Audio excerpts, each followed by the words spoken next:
Alright guys, got me and Miss Tamara here today. We're going to go out and try to crack a swordfish or get some mahi. Like I said, we were up north and ran out west there for a couple weeks, so we are back down first run today. It's been raining, so we got the window today, and like I said, you got a slicker out here. Alright guys, here we go. Get ready for another adventure of marathon sport fishing.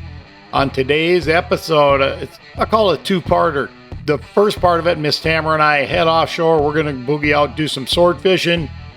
We get shagged down by the FWC. I have a swordfish kind of wrap up my line, make a big mess, and get off.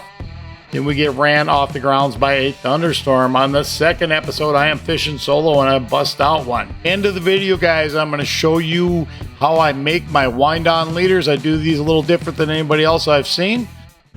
All right, guys, we're out here sorting. Buoy's hanging right there, and it's kind of drifting right with me today. That's a little different. And tip rod's down right here. So we are just doing what sword fishermen do. It can be relatively slow until you hook one, and it goes from 0 to 100 right now. So it's kind of a different type of fishery. If you like a lot of action, might not be your cup of tea. If it's something you want to learn how to do, you're definitely going to want to charter somebody first to go out and see if you actually like it, because it's a lot different than any other type of fishing that we do. Make a little bottom adjustment there, but anyway, this is it. Buoy's back there, tip rod, these bait's up there, and we're just waiting for the bite. I like seeing you out here. Yes, don't go behind the boat. I got a tangle up. I had a sword, grabbed it, and spun it all up on me. So okay, no problem. All right. All right, guys, got a little visit by the FWC here. What was interesting is I had a swordfish that had actually grabbed the bait. We didn't get him hooked up, and he spun the bait all the way around the line like 200 times where the weight was, made a giant mess. But when the guys pulled up, I was in process of detangling that. So when they left, or they just asked if we had any fish, we told them we did not. They didn't want to board the vessel. They could see I was in a situation. So with that, guys, I've told a few of my buddies that we got checked out there, and everybody's asking the same question. Are they out of their jurisdiction way out in the middle of federal waters? When these guys came in, they were coming straight from the south. I could see them coming for miles. You can see it's a slicker, but I have no idea. So please send a comment over if you guys know the answer to that question. All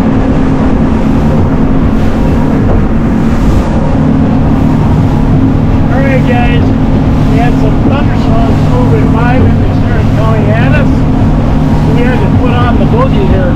Looks pretty cool. Double rainbow.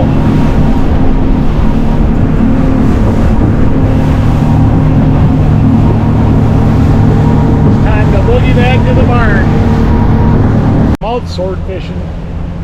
They're not cooperating today, not biting very good, but that happens with them. I'm changing spots. I got 1, 2, 3. There's 2 other frigates. I just threw the lines out. You just can't really ignore that, man. They're all over out here. So I have a whole group of frigates looking at something. Maybe it'll be some big fall mahi. We're going to find out in a minute.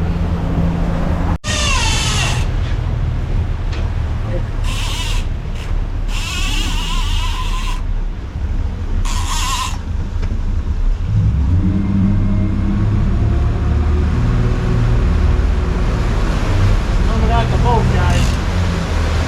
Whatever it is, charging the boat.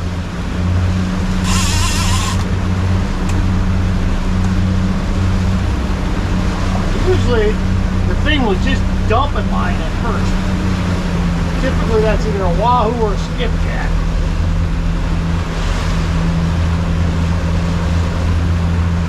He got off.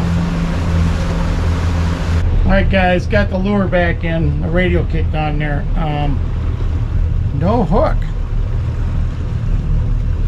It was just dumping line, so it was definitely Mr. Wahoo the way that was going. That happens once in a while. I'm hooked up here. I'm getting the buoy rod in. It was last drop, last chance. I had one playing with it. He grabbed it, so we are working the rods up. I got to get the buoy rod up right now. You can see them. You can see the tip rod. He's on there. He doesn't know what's going on yet. All right, guys, we're going to see if he's still on here. We got about 200 feet to the weight. Just bringing it up slow. Looks like he's probably there. You can see the rod tip's pretty light. 200 feet to the weight. All right, guys, a little fast forward for you here. Nobody wants to listen to the reel for 5 minutes. Yep, he's still on there. See that rod pull down? Now it's coming up. The fish is swimming up with, he's swimming the weight up.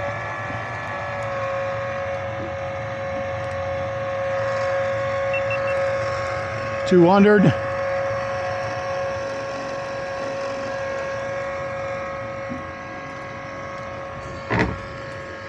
See if we can figure out where he's at. That's a big question.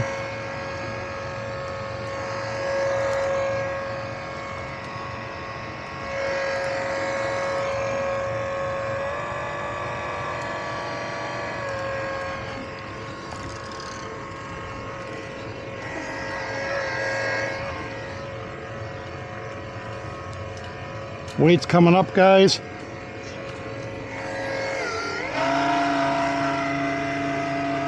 I don't know if he's on there or not. Weight's in the boat. Don't think he's on there. I think he got off on me. Nope, he's there.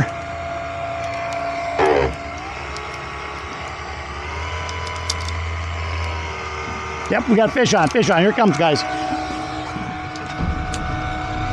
There he is.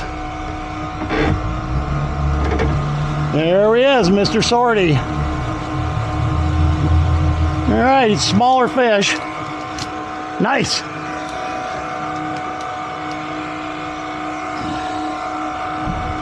I don't think I'm gonna kill him. Nah, nope, I'm not gonna kill him. He's trying to surf in the wake right now. We got him up, guys. If we want him, we got him. We're gonna do a clean release on him.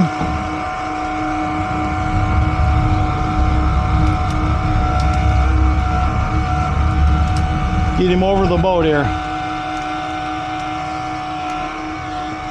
Whoa, he's a little not happy with, all right, he popped it off, perfect.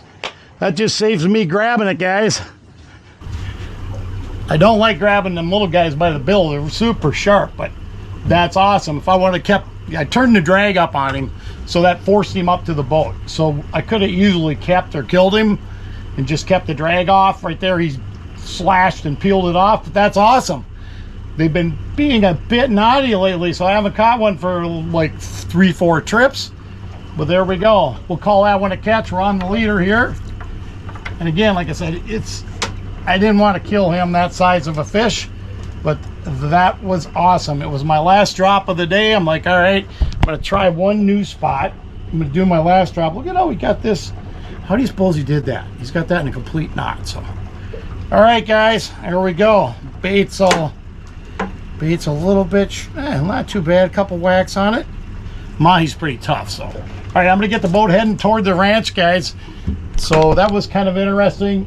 I could see him whack it a few times, get it tangled up there, whatever he was doing. It was last drop of the day, last ditch effort, but it's nice to put one up to the boat. Just busting my way back in here, guys, going by the smaller of the Coast Guard cutters we see out here. Yesterday FWC, today Coast Guard. He's back at the canal here. There she be. Very interesting day. I had one swordfish bite all day out there. We were going to run to Pulley Ridge this morning about 1 o'clock, and one of the engines on the boat we were going on was misbehaving, so came back home. We'll call it, took a long nap, got up, figured I'd go do a little sorting, so I got out there a little later than normal. Caught the one little swordfish right at the end there. So that was my last drop. I got to head for the barn after that.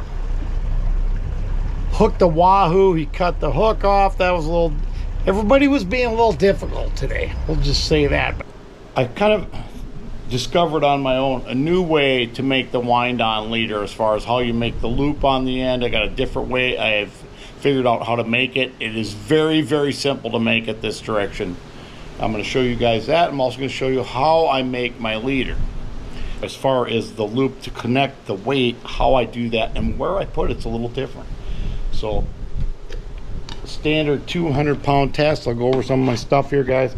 200-pound test. I think it's 50-pound wax. This is not 40-pound. It is 200-pound Dacron, braided Dacron hollow core, and 200-pound reaction tackle, 200-pound braid. I know what you guys are thinking. What am I doing with that braid? But I'll show you. I've built a little better rig here. So I need to build a clamp setup. So before y'all bomb me on the comments, Matt, you need to get a clamp setup. I know, it's on the list. Wind on with your loop. We're gonna start at the tag end here. It's all connected to the reel yet. So you're gonna want a loop about 1 foot total space. I want my loop about this big. And then you're going to want to tuck a couple feet of line back into the rest of the Dacron. You're going to want that pulled inside. So I would say this is about right. You can get by with less, guys, but a little extra is not going to hurt. It's just giving you extra holding power. So we need to end up about here. So what I'm going to do is I'm going to start a couple inches past it. I'm going to go right here. I'm going to take my soft wire, and this is the trickiest part of the whole deal.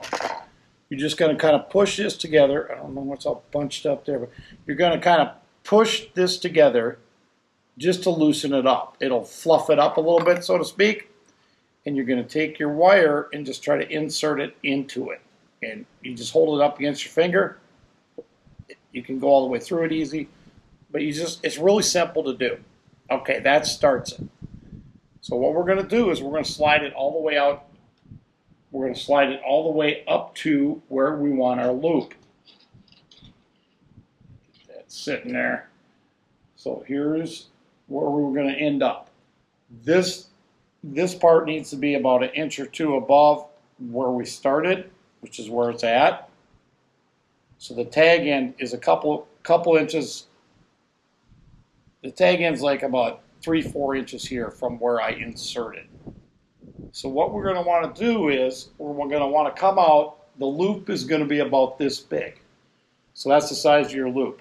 We're going to come out right at the bottom of where the loop is going to be. We're going to come out right here. So I'm going to kind of pinch it. Just do something so you know where it's at. I got stuff flying everywhere. So right there, that's how far I need to push this up in there. And it's easier to get it in there, guys, when you're straight up and down like this. It just makes it a lot simpler.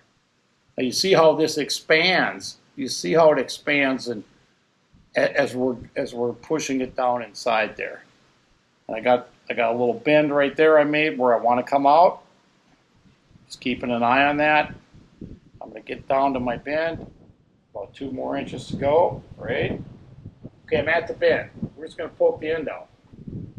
Then I'm going to grab the tag end, separate the wires just a little bit, slide the tag in about 1 inch, and it's going to go in about 1 inch right there. Now this, you see how this, when you bunch it up, it opens up, it widens out.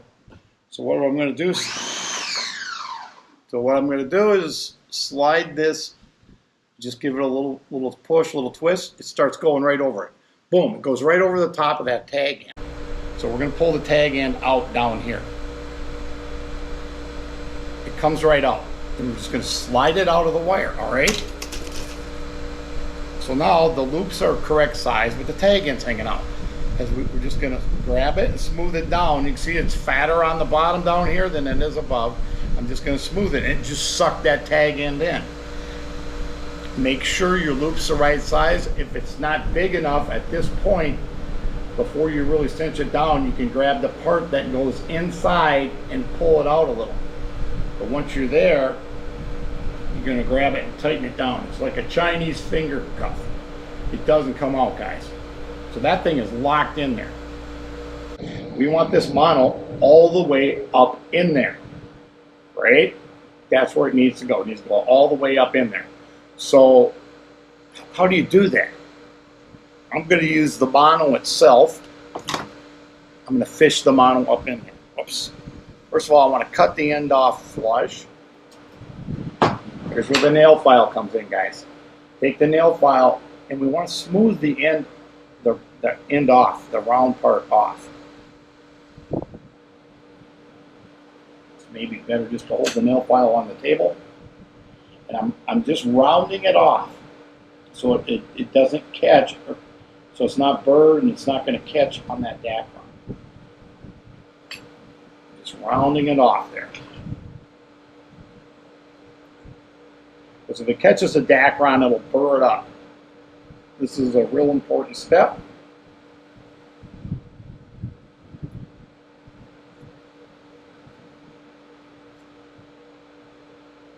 We want that to be able to smoothly slide inside of that braided dacron.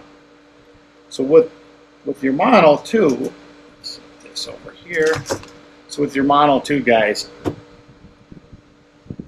it's gonna, after we get it slid up in there, it's, we should tighten that dacron down. It's like a Chinese finger cuff on that end as well. But in order to get it in there, we're going to feed it in this end. But to make it go really easy, we're going to take our wire again and run the loop in inside the tail here, or the tag end. Again, you got to keep this going up and down, and just kind of take your time. You'll get the feel for it. And it loosens it up. You can see it bunching up and getting fatter on the top than it is on the bottom. I'm going to run it all the way down to where the tag end stops in from the loop side, which is right here. So I'm going to run this all the way down. I'm just expanding the dacron, opening it up, making it easier to run the monofilament in there. And guys, this used to take me an hour to make this the traditional way. All right, so that's open. Mono, again, same thing. The hardest part's getting it started. I'm just pushing it in, just holding it, trying to get it going. There she started. And you got to keep the tip of the mono straight down. It's definitely harder to push it once you've scuffed it up a little bit. If it gets stuck, just back it off a little bit and then keep going forward. Okay, we're right there. I'm going to hit the tag in, so voila, we're all the way in. So what I got to do next is we're going to tie a wax loop on this. So we're going to use the floss on this end of it. So I'm going to pull about 6 feet, an arm's length of floss. Probably use a little less, but you want plenty when you start. Take your floss, double it up, fold it in half. Got a loop at the end, guys. Floss is double up. I'm going to take the loop and pull the tag ends through the loop end. Just pull them through there. Snug that up just a little and just cinch it down. I'm holding on to this like this, and I'm cinching it down. So also you start on your end from your loop. You see, and I bunched it up. I got a little bit there. Bunch it up, snug it down. You want to straighten it out. If you miss a little spot, it'll straighten out once you get going. But you definitely want to try to get it smoothed and straightened all out. Initially, that loop will slide around, so we're going to go over the line. I got a loop in this hand. I'm going over the line through the inside of the loop, guys. Through the inside. And as I'm pulling it, I'm grabbing it and make sure I'm not catching this tag end or the end of the dacron there. And I just snug it down. What I'm doing is pulling this way to keep the friction on that rig. Again, over, through the loop, and I'm just pulling it down. And you want to be careful on this end and just snug it. And I'm going to put pressure from this side here. I'm pulling that direction and snugging towards it. It's going to take a few of these to get it kind of cinched down, and then I'm going to do this all the way up the end of this. All this does is it holds it in place from slipping. The rig would stay together if this would stay tension on it, but if something were to bump this, it would slide right up and then the mono would come out because it would expand the dacron. All right, once you got it started, guys, all you're going to do is keep doing these half hitches over, under, through, over, under, through. And you're going to want to run that down there quite a ways. I like to have it a couple inches long. You probably don't need to be that long, but if you're going to do it, a little extra's not going to hurt. Now we're getting to the end here, guys. It's just fuzzy stuff there. What I'm going to do is I'm going to go past it now and just snug it into it right there. Now we're just on the mono. We're off the Dacron, and we're going to keep. You just need to keep doing a few more half hitches here, guys, just to lock it down on the mono. I just like it nice and secure. It's probably never going to go anywhere, but I just, like I said, I like to have it a couple inches long overall. To finish it, you can take it, form a loop, and we're going to come over the loop, or come inside the loop, just like we've been doing. But we're going to come wrap it. 1, 2, 3, 4. Wrap it 5 times. So I wrapped it 5 times on the inside. Now what we're going to do is called unwrapping. See, your tail's down here. Grab the 2 tail ends are here. We're going to wrap back over itself. It's going to unwrap this end and wrap it up against all the half hitches. You can see that unwrapping on one side, wrapping on the other. One more time to go. Okay, once you're there, grab the line on the end and just gently pull the half hitches. I'm holding the last wrap as I'm doing that. And once you get to that point, you're just going to snug it down on itself. I'm putting some tension on it, guys. All right. Okay, guys, major captain's tip here. I want to give a big shout out to Mr. Chris Polk. He's like, Matt, you should try the UV knot sense. So I've been using this all summer, guys, working on it. I used to put super glue on. I've switched to this. It is a UV glue. I put it over the wax on the line.